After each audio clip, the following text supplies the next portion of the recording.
চুয়াডাঙ্গার আলমডাঙ্গায় একটি ফিলিং স্টেশনে উল্টো পথে মোটরসাইকেল নিয়ে তেল নিতে গিয়ে এক পুলিশ সদস্যকে জরিমানা করেছে ভ্রাম্যমাণ আদালত। একই অভিযোগে আরও 2 জনকে অর্থদণ্ড দেওয়া হয়।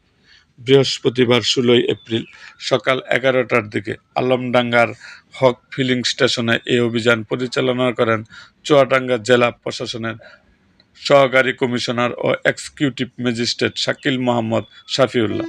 আলমডাঙ্গা থানায় কর্মরত পুলিশ সদস্য তৌহিদুল ইসলাম সিরিয়াল ও নিয়ম ভঙ্গ করে উল্টো পথে মোটরসাইকেল চালিয়ে তেল নিতে গেলে তাকে 500 টাকা জরিমানা করা হয়।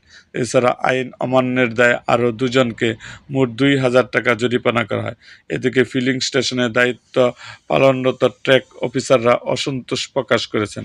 তাদের অভিযোগ, প্রশাসনের কিছু লোকজন তাদের নির্দেশনা মান্য করছেন না এবং জোর করে তেল নেওয়ার চেষ্টা করছেন। তারা আরও দাবি করেন, এই পরিস্থিতিতে দায়িত্বপ্রাপ্ত পুলিশ সদস্যদের পক্ষ থেকে যথাযথ দায়িত্ব পালন করা হচ্ছে না। প্রশাসনের পক্ষ থেকে জানানো হয়েছে, সড়ক শৃঙ্খলা নিশ্চিত করতে এ ধরনের ভ্রাম্যমাণ আদালতের অভিযান ভবিষ্যতেও অব্যাহত থাকবে। এরকম আরও ভিডিও পেতে আমাদের মুক্তাগাছার ইতিহাস মিডিয়া ইউটিউব চ্যানেলটিকে সাবস্ক্রাইব করুন এবং পাশে থাকা বেল আইকনটি বাজিয়ে দিন।